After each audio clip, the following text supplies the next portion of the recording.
Innal hamdalillah nahmaduhu wa nasta'inuhu wa nastaghfiruh wa na'udzu billahi min shururi anfusina wa min sayyiati a'malina. May yahdihillahu fala mudilla lahu wa may yudlilhu fala hadiya lahu. Asyhadu an la ilaha illallah wa asyhadu anna Muhammadan abduhu wa rasuluh la nabiyya wa la rasula ba'dah. Allahumma salli ala Muhammad wa ala ali Muhammad kama sallaita ala Ibrahim wa ala ali Ibrahim innaka Hamidum Majid. Qala Allah Ta'ala fil Qur'anil Karim fa huwa asdaqul qailin. A'udzu billahi minasyaitonir rajim. Bismillahirrahmanirrahim. Ya ayyuhalladzina amanu taqullaha haqqa tuqatih wa la tamutunna illa wa antum muslimun.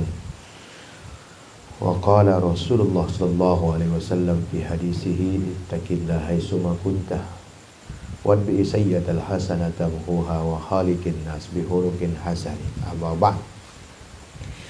Ikhwani fiddin arsadakumullah, para pejuang yang dirahmati oleh Allah Subhanahu wa taala. Marilah senantiasa kita memanjatkan puji syukur kehadirat Allah Subhanahu wa taala atas segala rahmat, barokah, hidayah, inayah, sehingga sampai hari ini kita masih bisa hidup, bisa menjalankan hidup, bisa menambah ketaatan, bisa memperbaiki ibadah, bisa berbuat kebajikan-kebajikan. Semua itu karena karunia Allah Subhanahu wa taala. Maka untuk itu teruslah kita ucapkan pujian, puja dan syukur kita buktikan dengan amal-amal perbuatan kita, tindakan kita, lisan kita, sehingga dengan itu semua Allah akan tambahkan nikmatnya kepada kita semua. Salawat dan salam kita haturkan kepada Nabi besar Muhammad sallallahu alaihi wasallam, kepada keluarga beliau, sahabat-sahabat beliau, tabi'in, itba'ut tabi'in, dan seluruh pengikut-pengikut Nabi yang setia menjalankan sunnah-sunnah beliau sampai hari kiamat nanti, dan kita bermohon menjadi salah satu di antaranya. Amin ya rabbal alamin. Para pejuang yang dirahmati oleh Allah Subhanahu wa taala. Pada pertemuan minggu yang lalu kita membahas tentang pentingnya kita memantapkan diri di jalan juang. Pentingnya kita memantapkan diri, memantaskan diri sebagai pejuang-pejuang agama Allah, sehingga dengan itu kita butuh nasihat-nasihat, kita butuh penguat-penguat, kita butuh motivasi-motivasi, kita butuh spirit-spirit, agar dengan itu semua menjaga ritme, menjaga irama perjuangan kita, sehingga manakala kita lemah, manakala kita pupus, manakala kita mundur ke belakang, ada yang mengecas kita. Itulah pentingnya kita mengaji, itulah pentingnya kita tawasau bil haq wa tawasau bis sabr. Itulah pentingnya ada perintah saling menasehati dalam kebenaran, dan ada perintah saling menasehati dalam kesabaran. Karena dengan itu semua insya Allah kita bisa terus menjalankan hidup, memperjuangkan hidup kita, dan memastikan bahwa Islam tetap jaya. Islam itu ya'lu wa la yula alaihi. Islam itu tinggi dan tidak boleh ada yang melebihi ketinggian Islam. Di antaranya kita membahas kemarin tentang kelelahan. Memang dalam kehidupan itu kadang ada masa lelah, ada masa capek. Kita boleh saja lelah, istirahat sebentar, membangun kekuatan, tapi jangan menyerah. Karena manakala kita menyerah dalam perjuangan, selesai sudah. Kemudian kita juga membahas kita harus istiqomah. Karena dengan keistiqomahan itulah Allah nanti memberikan pertolongan-pertolongannya kepada kita. Karena penting bagi kita untuk istiqomah atau bersabar dalam setiap ujian-ujian yang akan kita hadapi. Dalam perjuangan juga kadang ada yang kecewa, tidak sesuai dengan ekspektasi, tidak sesuai dengan bayangannya. Yang bayangannya ada yang membayangkan bahwa berjuang itu enak, nyaman, dikelilingi oleh sahabat-sahabat. dikelilingi oleh kawan-kawan, tapi pada kenyataannya kadang-kadang sahabat, kawan justru yang melemahkan. Maka kita tidak boleh kecewa. Kita juga tidak boleh berhenti. Biarkan orang lain berhenti berjuang, tapi mantapkan bahwa kita tidak boleh berhenti untuk berjuang. Maka untuk itu poin yang keempat juga kita membahas tentang tegar. Itulah kenapa kita harus tegar dalam medan juang. Karena dengan ketegaran hati, ketegaran semangat, ketegaran jiwa, semua ujian-ujian bisa kita lewati. Kita juga membahas kemarin dalam perjuangan harus totalitas. Perjuangan gak boleh mengenal sifat ganda, harus total.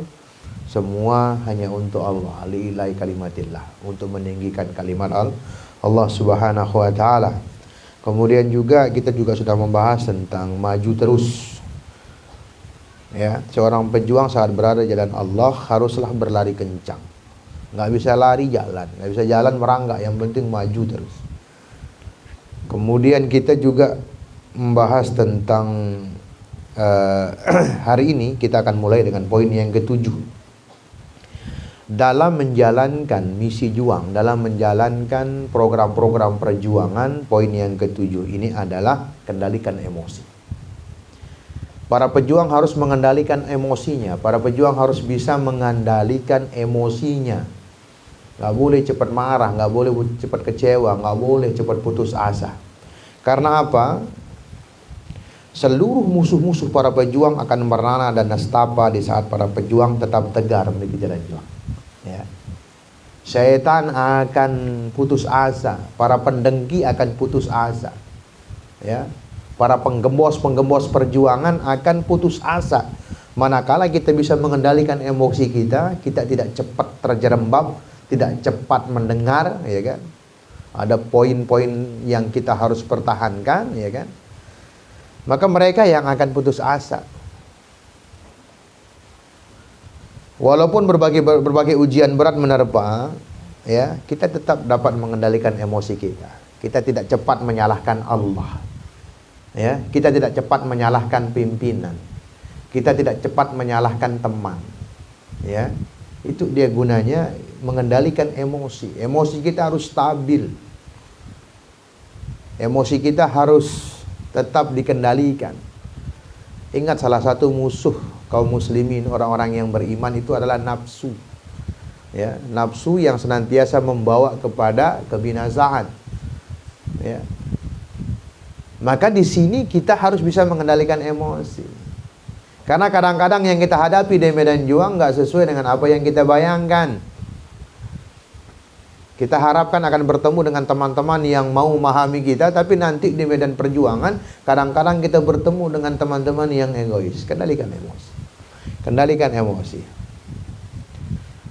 Maka coba buka Quran surat Al-Anfal, surat yang ke-8 ayat ke-45. Coba.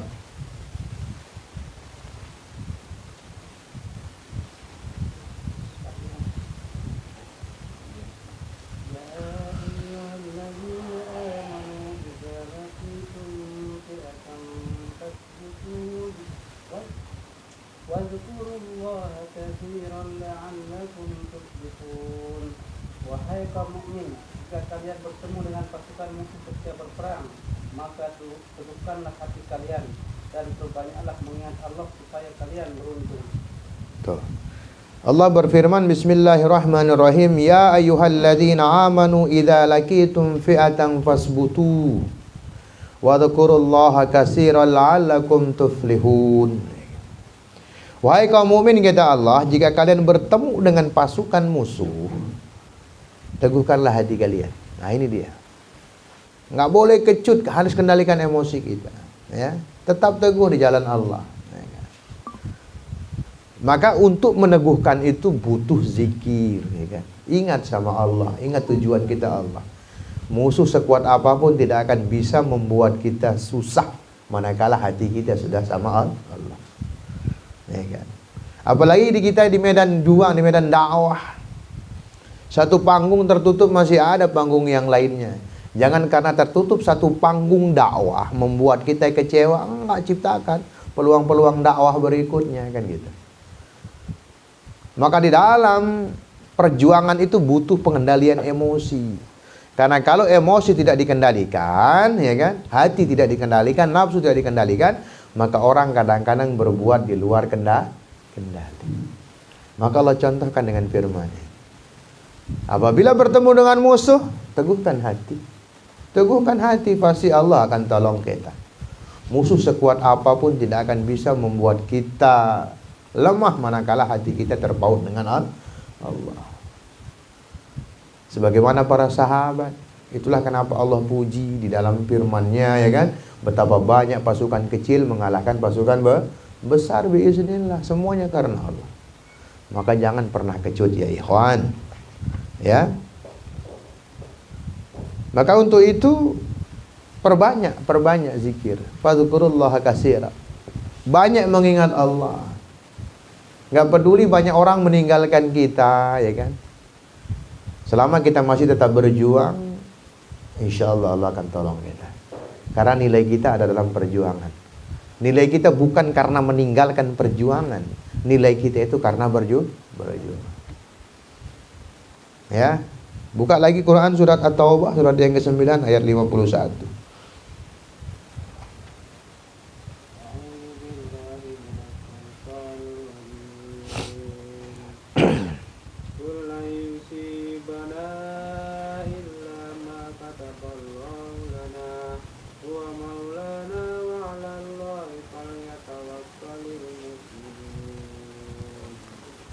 Muhammad, katakanlah, kami kaum muslim tidak akan tertimpa kekalahan kecuali yang sudah ditakdirkan Allah bagi kami. Allah adalah pelindung kami dan hanya kepada Allah lah orang-orang mukmin bertawakal. Kan coba lihat. Wahai Muhammad, kata Allah, katakanlah kami kaum muslim tidak akan tertimpa kekalahan. Jadi enggak ada kalah bagi kaum muslimin. Kalah itu manakala Anda berhenti berjuang. Itu kalah. Manakala Anda berhenti berdakwah, manakala Anda berhenti berbuat kebajikan, manakala Anda berhenti beramal soleh, itu kalah. Maka sebagaimana yang kita sampaikan, setan nggak akan pernah puas menggoda Anda. Tidak akan pernah puas untuk terus menghasut Anda, walaupun Anda sudah berbuat dosa. Belum. Setan akan merasa puas menggoda Anda manakala kita sudah tidak mempunyai harapan dengan Allah. Sudah hilang harapan kita. Itu baru dia puas. Kita merasa nggak akan ditolong oleh Allah. Itu dia.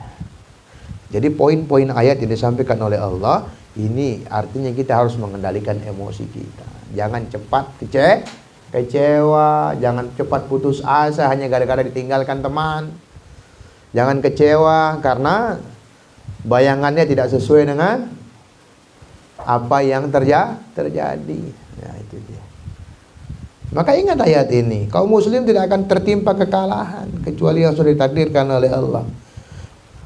Allah adalah pelindung kami dan hanya kepada Allah orang-orang mukmin bertawakal. Harus dipasang di dada para pejuang hari ini kan semua atas izin Allah. Tapi ingat ayat yang lain juga menyatakan Allah akan menolong siapa saja yang menolong agama Allah.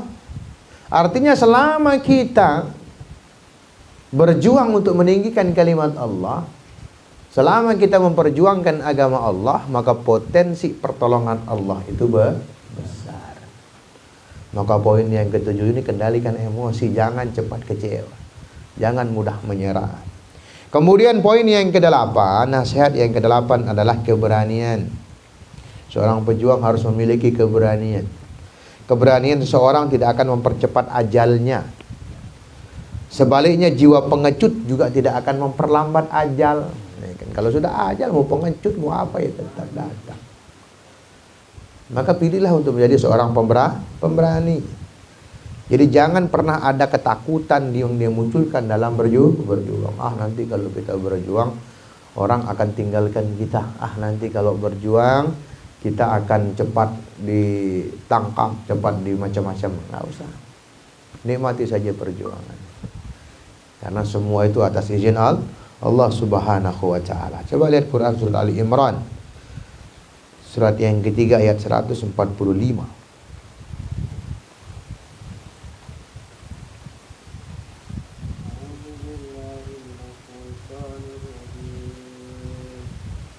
وما كان لنفس أن تموت إلا بإذن الله كتابا مؤجلا ومن يرد ثواب الدنيا نؤته منها ومن يرد ثواب الآخرة نؤته منها وسنجزي الشاكرين. Tidak akan ada seorang pun yang mati tanpa izin Allah, karena saat kematian seseorang telah ditetapkan. Siapa saja yang mencari keuntungan dunia, kami akan memberikan kepadanya sedikit saja. Siapa saja yang menghendaki pahala akhirat, kami akan memberikan kepadanya sebagian kecil di dunia. Di akhirat kelak, kami akan memberikan pahala penuh kepada orang-orang yang bersyukur lagi menaati Allah. Kurang jelas apa Allah sampaikan kepada kita? Kurang jelas apa?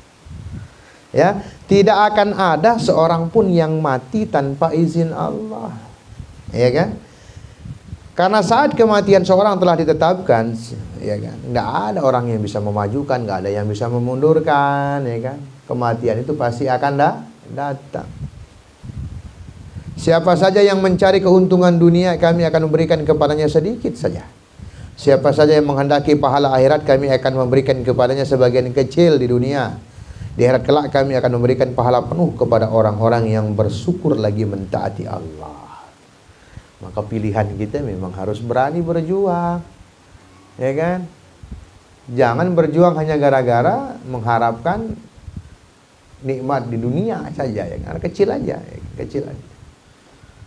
Ya, maka semua targetkan untuk kehidupan akhirat. Maka kalau sudah di otak kita apa yang kita akan lakukan ini sebagai modal kita di akhirat, maka kita tidak akan pernah mau melakukan hal-hal yang tidak mendatangkan pahala.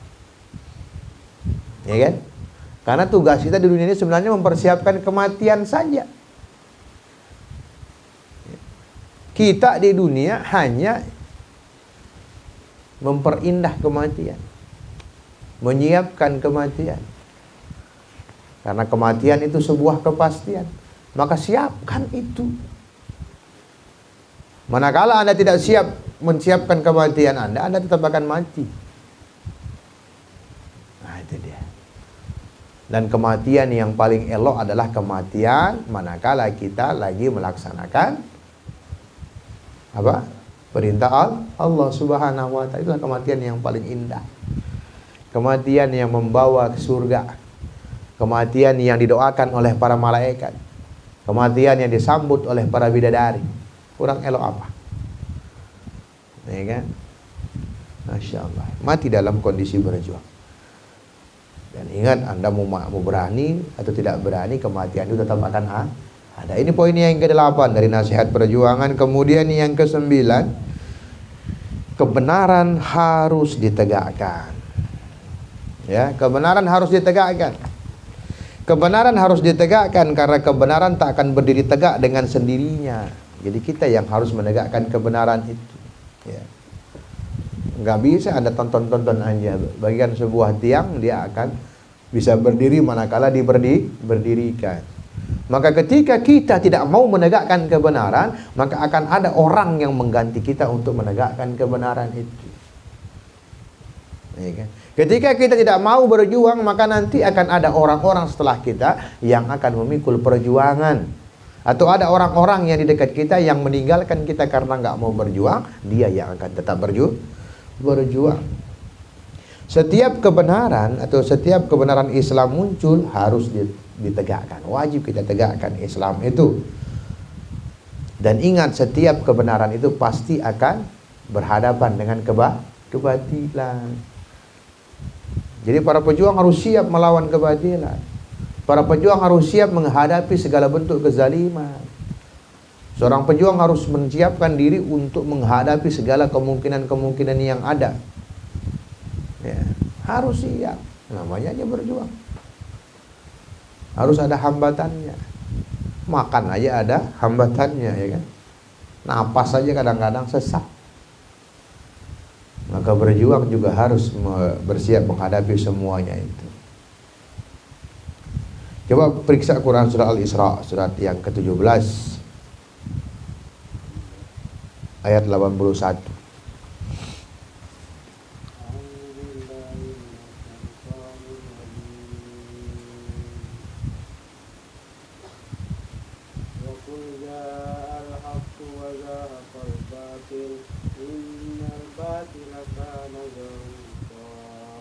Wahai Muhammad, katakanlah, kemenangan Islam di kota Makkah pasti datang dan kesyirikan pasti lenyap dari kota Makkah.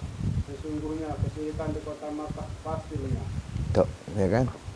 Jadi artinya setiap kebenaran-kebenaran yang ditegakkan, kebaikan-kebaikan yang dilaksanakan, amal-amal soleh yang dikerjakan akan senantiasa berhadapan dengan kebatilan-kebatilan, ya, dengan kesyirikan-kesyirikan, dengan pendengki-pendengki yang entah memusuhi kita, memusuhi para pejuang dengan terang-terangan maupun secara sembunyi-sembunyi. Pasti akan ada penentangan-penentangan itu. Maka para pejuang ini nggak boleh, ya kan, kecut, nggak boleh meninggalkan medan perjuangan hanya gara-gara takut melawan kebatilan. Karena hari ini banyak orang mencari aman, nggak mau berjuang karena takut menghadapi pergolakan, cari aman karena tidak berani menghadapi ancaman-ancaman. Padahal manusia dalam hidup itu penuh dengan ujian. Lepas ujian yang satu akan datang ujian berikutnya. Itulah perjuangan. Ya. Setiap ada usaha memperjuangkan Islam, kita juga harus bersiap menyiapkan kekuatan untuk tetap memperjuangkan Islam. Ya, maka sering kita sampaikan itu kan, sebagaimana disampaikan Syekh Khalid Ahmad Santut itu. Seorang pejuang harus menyiapkan kekuatannya. Karena untuk memenangkan Islam, menjayakan Islam butuh kekuatan. Ya, butuh kekuatan. Al-mu'minun qawiyyun khairun wa ahabbu ila Allah minal mu'minin dhaif. Mukmin yang kuat itu lebih baik. Ini kan lebih baik. Dan lebih dicintai Allah dibandingkan mukmin yang lemah. Kekuatan apa? Semua kekuatan. Untuk mengangkat sebuah batu butuh kekuatan. Untuk menegakkan tiang butuh kekuatan. Untuk meninggikan rumah butuh kekuatan. Apalagi meninggikan Islam butuh kekuatan. Imma kekuatan iman, kekuatan ilmu, kekuatan ekonomi, kekuatan persaudaraan, kekuatan sosial, kekuatan politik. Semua harus dikuatkan. Kekuatan politik harus dikuatkan. Karena manakala politik Islam lemah, maka akan dikalahkan oleh politik kekafiran. Anda bayangkan kalau politik yang menguasai kekafiran, maka tidak ada tempat bagi orang Islam. Karena mereka nggak punya syariat. Kalau Islam punya syariatnya. Ketika Islam berkuasa, ada tempat bagi orang-orang kafir, ada. Ya, ada tempat. Kafir zimmi, ya kan? Tapi mereka nggak kenal itu. Musuh-musuh Islam nggak kenal itu. Manakala mereka berkuasa, manakala mereka memiliki kekuatan, pasti yang akan diserang adalah Islam. Coba lihat hari ini, ya. Ketika kekuatan dunia ada di tangan orang-orang kafir, Arab bisa dibuat jahiliyah kembali. Itu. Arab bisa dibuat jahiliyah kembali. Ada konser.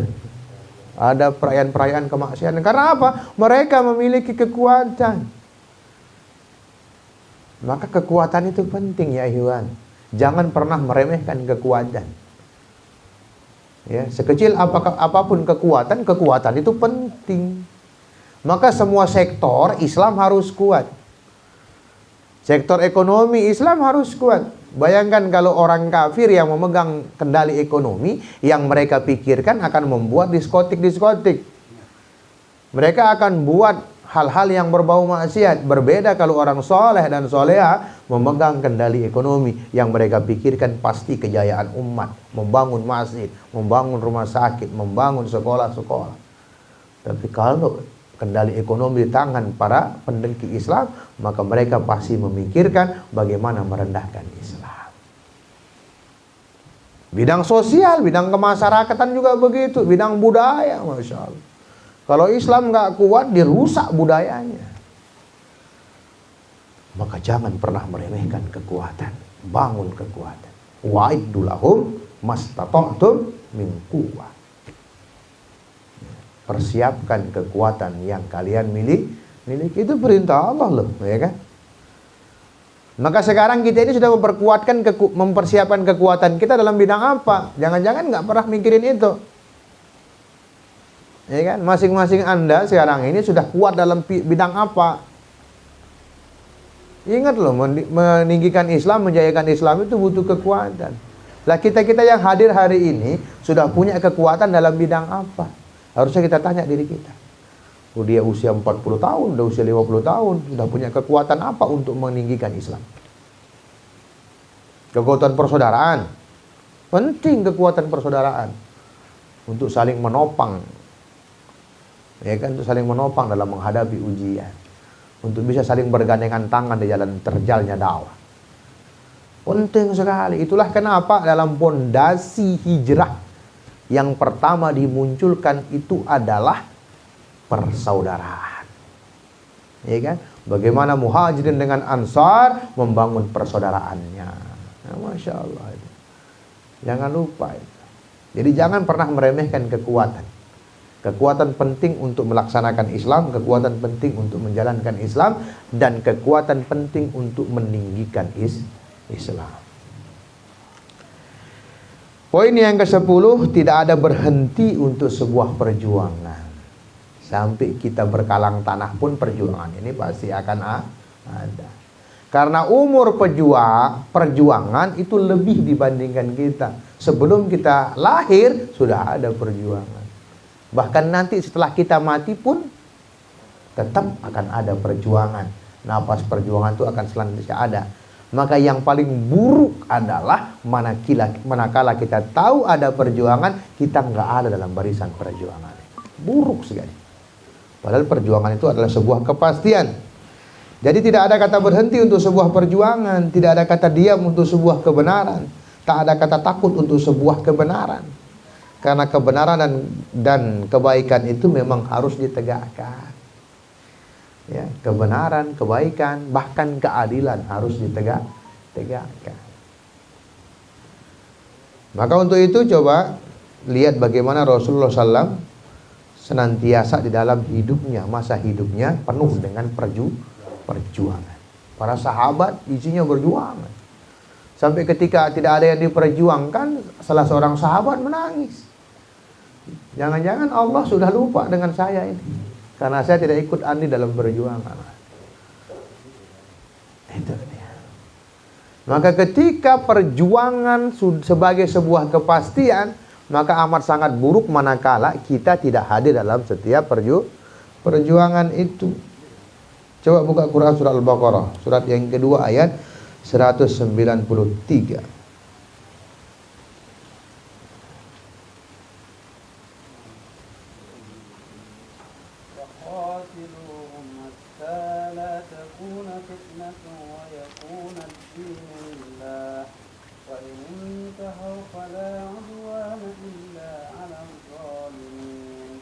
Wahai kaum mukmin, perangilah musuh-musuh kalian sampai rintangan terhadap pelaksanaan syariat Islam banyak, dan manusia mengikuti agamanya semata-mata karena taat kepada Allah. Jika musuh-musuh kalian mau berhenti dari merintangi pelaksanaan syariat Islam, maka antara kalian dengan mereka tidak ada alasan untuk bermusuhan. Bermusuhan dibolehkan hanya terhadap orang-orang yang melakukan gangguan pelaksanaan syariat. Coba lihat. Wa qatiluhum hatta la takuna fitnah wa yakuna ad-din lillah. Fa in intahu fala udwana illa ala zalimin. Wahai kaum mukmin, kata Allah, perangilah musuh-musuh kalian sampai rintangan terhadap pelaksanaan syariat Islam lenyap dan manusia mengikuti agama semata-mata karena taat kepada Allah. Jika musuh-musuh kalian mau berhenti dari merintangi pelaksanaan syariat, maka antara kalian dengan mereka tidak ada alasan untuk bermusuhan. Bermusuhan dibolehkan hanya terhadap orang-orang yang melakukan gangguan pelaksanaan syariat. Ya kan? Nggak ada kata berhenti untuk sebuah perjuangan. Karena apa? Gangguan-gangguan terhadap syariat Islam akan terus ada. Maka dalam hadis Rasulullah katakan al-jihadu madin ila yaumil qiyamah.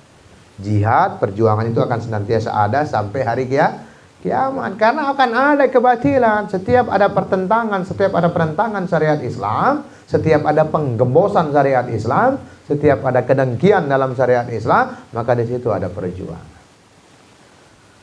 Di situ ada peperangan, di situ ada pertempuran. Karena nggak ada alasan buat kita berhenti berjuang selama ada penentangan dalam syariat Islam. Cuma yang kadang-kadang nggak dipahami, umat Islam senantiasa menganggap pertempuran itu hanya fisik saja. Padahal fisik hanya bagian dari pertempuran. Pertempuran itu global karena musuh-musuh Islam tidak hanya menyerang orang Islam lewat fisiknya doang. Ya, musuh-musuh Islam menyerang Islam dari segala macam lini kehidupan, semua. Dari sektor ekonomi diserang, dari sektor budaya diserang, dalam pelaksanaan syariat apapun diserang. Dan kadang-kadang kita nggak paham bahwa itu serangan. Contoh jilbab misalnya. Ketika populer jilbab, maka serangan mereka adalah membuat jilbab itu nggak sesuai dengan syariat.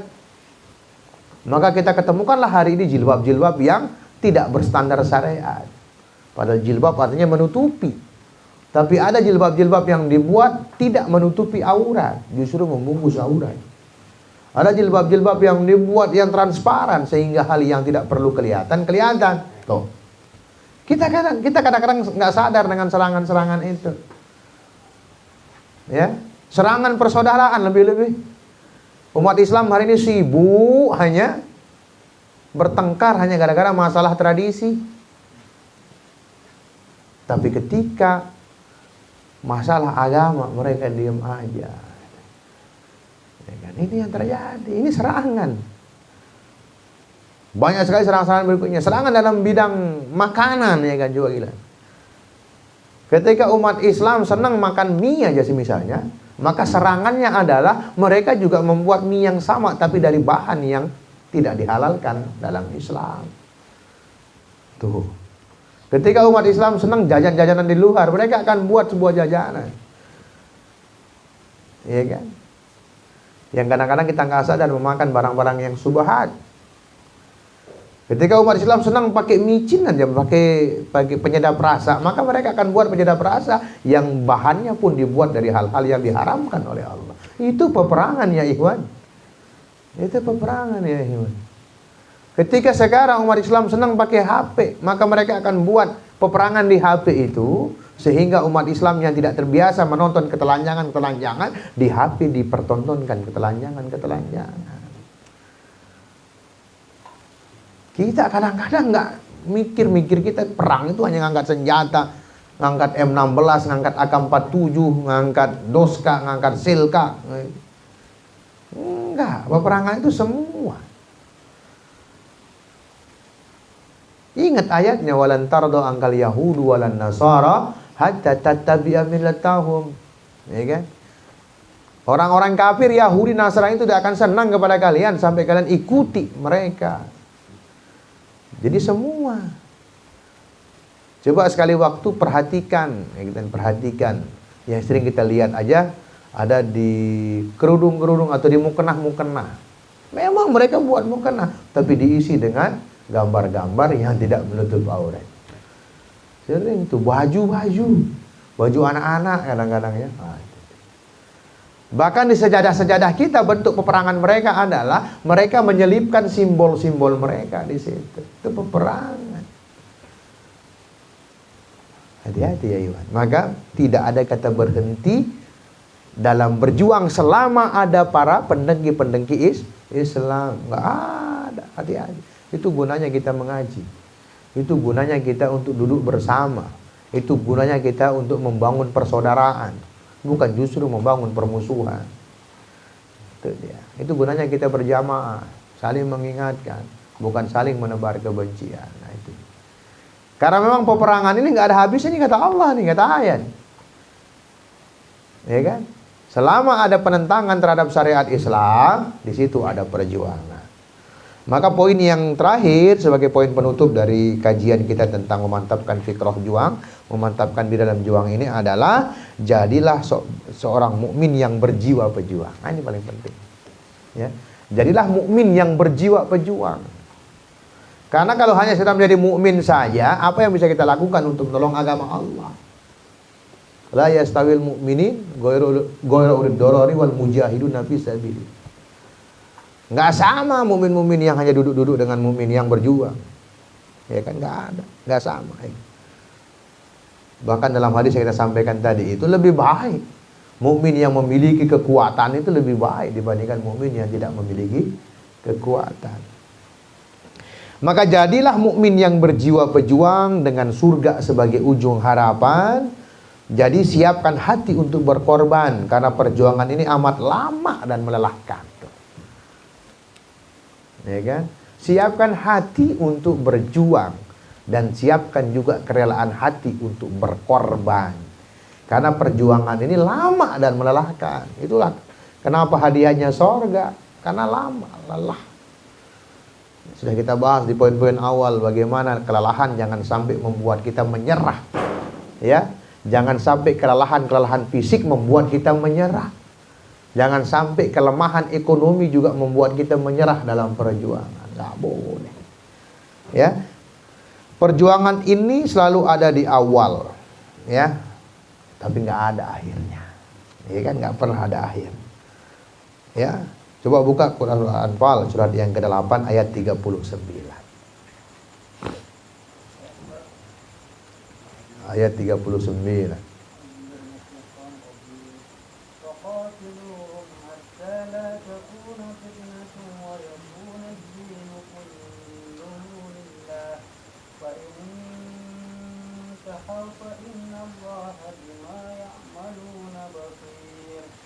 Wahai Muhammad, beranilah kau musyrik sampai tidak ada lagi kemusyrikan dan penyembahan berhala di Mekah. Orang-orang Mekah mengikuti Islam semata-mata karena Allah. Jika kau musyrik tidak mau berhenti dari perbuatan syirik mereka, maka Allah Maha mengetahui apa saja yang mereka lakukan. Tuh. Perangilah kaum musyrik sampai tidak ada kemusyrikan. Pertanyaannya, ada nggak? Ya, ada. Ya kan? Perjuangan itu sampai mati. Bahkan sampai kematian seperti yang kita bilang tadi datang kepada kita, tetap perjuangan itu masih akan ada. Karena iblis mendapatkan agresi dari Allah, ya kan? Amnesti dari Allah untuk hidup selamanya. Ya kan? Setan bisa mati. Ya kan? Tapi iblis ditangguhkan sampai kiamat, ditangguhkan. Jadi selama dia hidup, ya kan? Maka peperangan ini akan tetap ada. Maka yang harus antum lazimkan dalam hati antum, setiap ada usaha penentangan kepada Islam, setiap ada penggembosan dalam dakwah, setiap ada hadangan dalam setiap perjuangan, ada andil iblis di situ. Maka jangan sampai kita memuluskan program iblis.